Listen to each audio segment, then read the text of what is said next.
Just 28 years old, a young man is marched into a frozen, breathless square in St. Petersburg. Here he stands, face to face with a firing squad. No escape.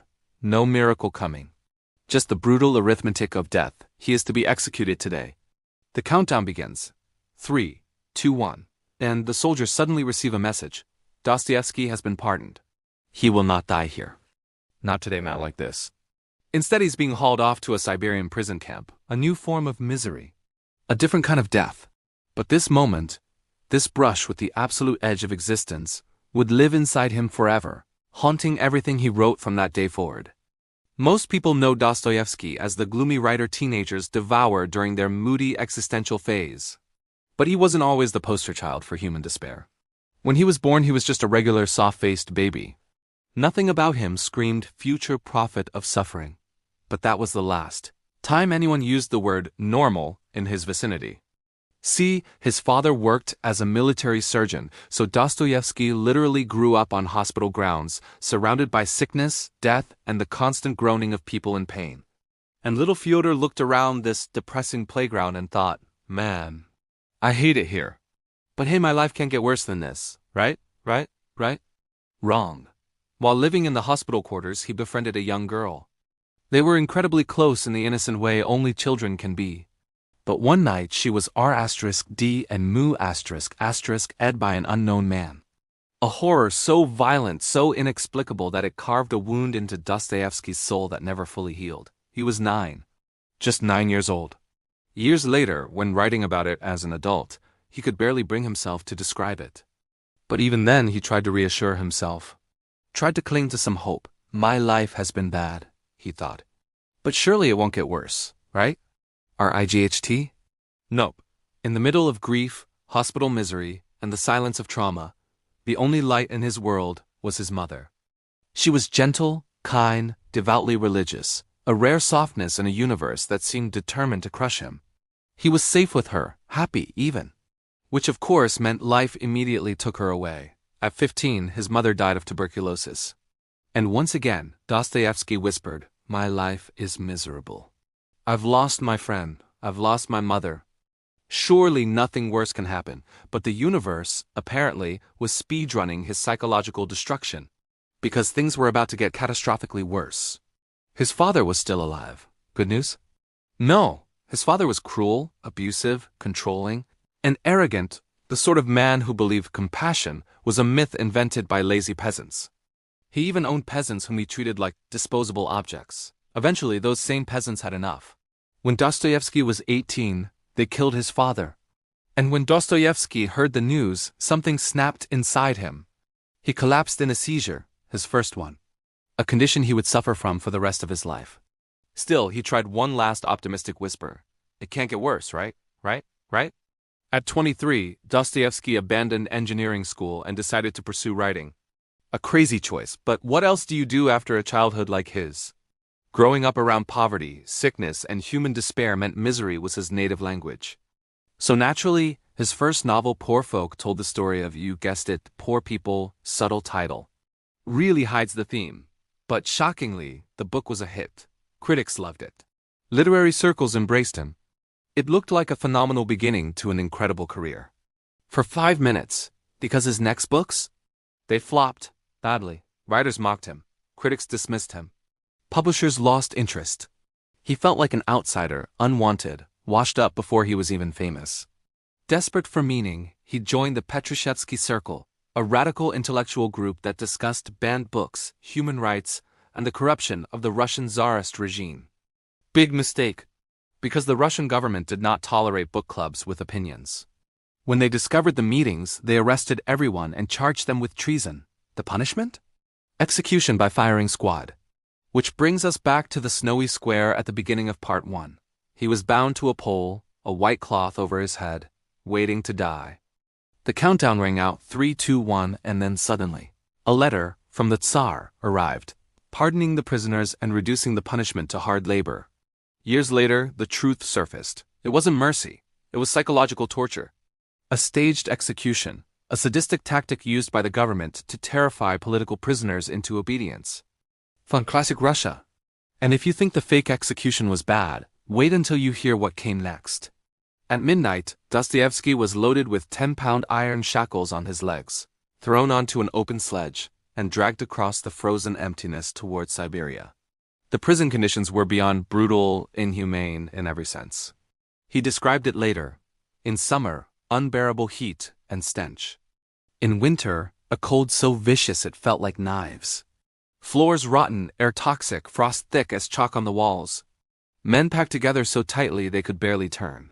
If one prisoner stood to move, his chains tangled with the chains of another. They lived like animals, slept like animals, were treated as less than animals. 4 years in this living hell. When he finally finished his sentence, the government said, "You're a good man, Dostoyevsky. That's why you're not going home." Instead, he was forced into military service on the barren Mongolian border. 6 more years of isolation and hardship. 10 years of exile total. By the time he returned, he was an entirely different man, broken, reassembled, scarred, and transformed. The suffering that nearly destroyed him became the fire that forged one of the greatest writers the world would ever witness. So far, Dostoyevsky's life had been a non-stop avalanche of misery, poverty, trauma, seizures, prison, exile, enough suffering to crack any human mind into 1,000 pieces. But there was still one more kind of torment waiting quietly in the shadows. One that hits everyone eventually. Love, oh yes. We are now entering Dostoyevsky's romantic life, which is somehow more chaotic than his fake execution. Let's begin with Maria Dmitrievna. And no, she was not a window. That was a typo. She was a widow. A very important distinction. Dostoyevsky met her during exile. She was married at the time, but they shared something: connection, tension, trauma bonding, whatever label you prefer. Something was there. After her husband died, Dostoyevsky proposed. She accepted. And for a moment he thought, maybe this is it. Maybe life finally lets me be happy. Oh, my naive, sweet child. No, they fought constantly. He adored her. She felt distant, then affectionate, then indifferent, then confusing again, a romantic roller coaster with no seatbelts. And while he was married to Maria, Dostoyevsky did something. Dostoyevsky-ish. He fell in love with someone else. Her name? The name is the same. The chaos is also the same. He was 40.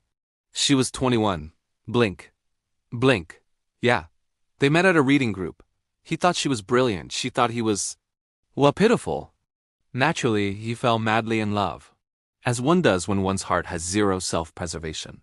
He wrote pages of desperate letters. She replied with K. That's it. Just the emotional equivalent of shrugging at the floor. But she inspired him. Oh, she inspired him.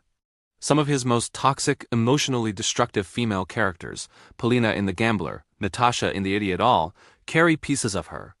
Women who would shatter your heart, then tell you it was your fault for being heart-shatterable. Eventually she ghosted him. Of course she did. And Dostoyevsky sank into heartbreak, yet again. At this point, even God seemed to say, okay, enough suffering, my boy is on the brink. Let me hand him a sliver of sunlight. Enter Anna Grigorievna.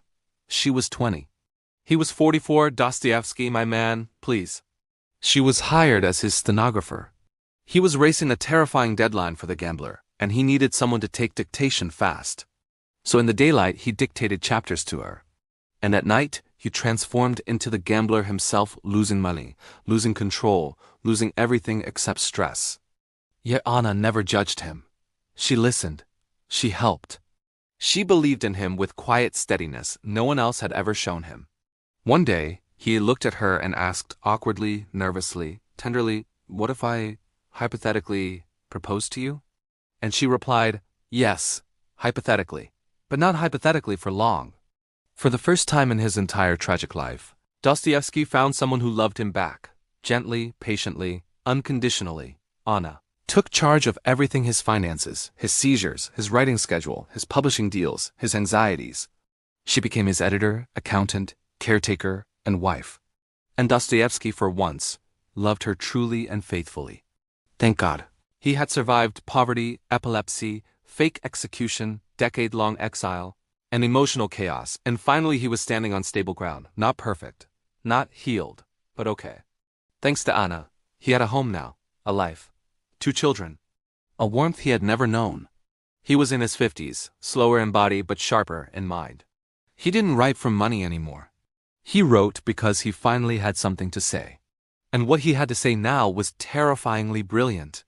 During this time he published the brothers Karamazov his final novel, his masterpiece, the culmination of everything he witnessed and everything he believed.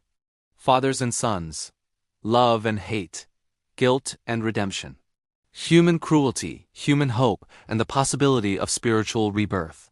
All of his trauma, all of his philosophy, all of his soul poured into one book. He even told Anna, "If I die tomorrow, I will have said everything I wanted." And life took him at his word. In February 1881, Dostoyevsky, aged 59, woke up with bleeding behind his eyes. 2 days later, he collapsed. He called for Anna, asked for a priest, and then quietly he was gone. No grand speech. No tortured seizures, no tragic drama, just peace. Which, for a man who lived his whole life in spiritual torment, was perhaps the most poetic ending imaginable. At his funeral, over 30,000 people gathered, students, writers, beggars, priests, poor folks and noble families, everyone crammed into the streets of St. Petersburg. They didn't come just to mourn him. They came because this one man had endured every form of suffering life could throw at him, and still found the courage to write about hope.